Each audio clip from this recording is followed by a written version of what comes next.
Hello guys, a very good morning. It is on a Sunday, the 7th of September 2025.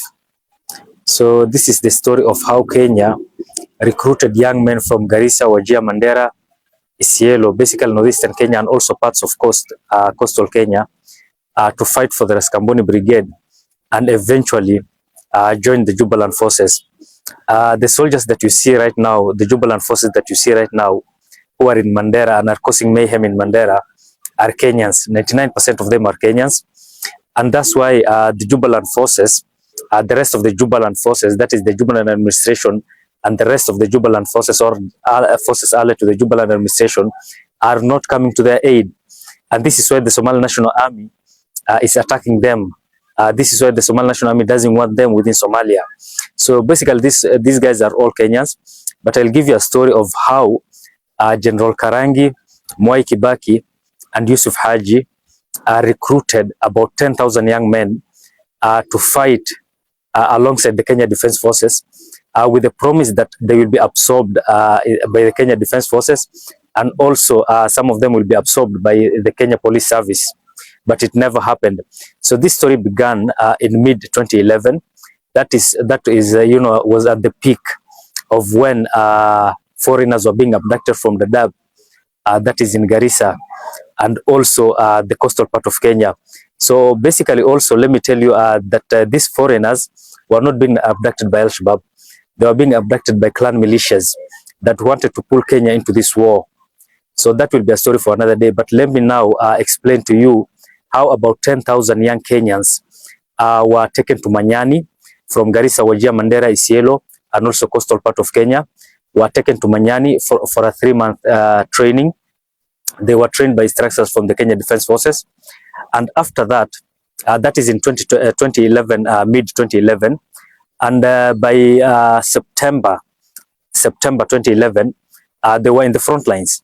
So in October 2011, Kenya Defence Forces also joined the war. So these guys were used to clear the way for the Kenya Defence Forces in southern Somalia. But the plan was to train them to fight for the Jubaland forces, to fight for this guy. So this guy was the leader of Rascamboni brigade. That this is Ahmed Madhe, the current leader of Jubaland.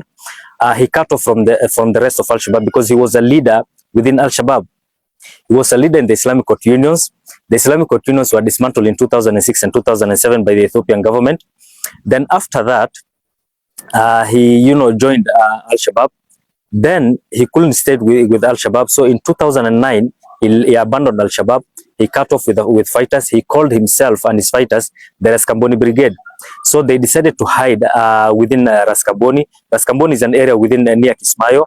It's a very forested area, just a few kilometers from Boni Forest to the side of Somalia. So he decided to hide there and fight. Then it came to the point that foreigners, aid workers who are foreigners working in the Dadaab, Kenya, and also in coastal part of Kenya, that is in Lamu, were being abducted. And these guys were not being abducted by Al-Shabaab because Al-Shabaab made it clear. And it happened that later they were released because they were being held by who? By clan militias. And these clan militias were demanding ransom. So this story is very complicated. And the Jubaland forces that you see now who are fighting, who are running into Mandera every now and then. So in 2022, 2023, 2024, and even 2025 now, they keep running into Mandera. Ask yourself why. And when the Kenyan media interviewed them, they were speaking in pure Kiswahili. These are Kenyans. I know several who are, my neighbors in Garissa, and I know very many who are recruited from Garissa, Wajir, Mandera, and also Isiolo, and also parts of coastal Kenya. So these young boys were recruited and promised that after the war, after they clear the way and the KDF, enter Somalia, they will be absorbed into the Kenya Defence Forces, and also some of them will be absorbed into the Kenya Police Service. It never happened. So when they fought alongside Ahmed Madowe and fought, that is in September 2011, they fought hard and they captured Kismayo with the help of also Kenya Defence Forces. They captured Kismayo in late 2011. What happened is that Ahmed Madowe disowned them. He never fully, absorbed them into his forces, that is the Rascamboni Brigade or the Jubaland forces. So once the Jubaland was created, they were supposed, Ahmed Madowe was supposed to, take them in as his soldiers. So he disowned them because they are Kenyans. He had his own fighters from his own clan.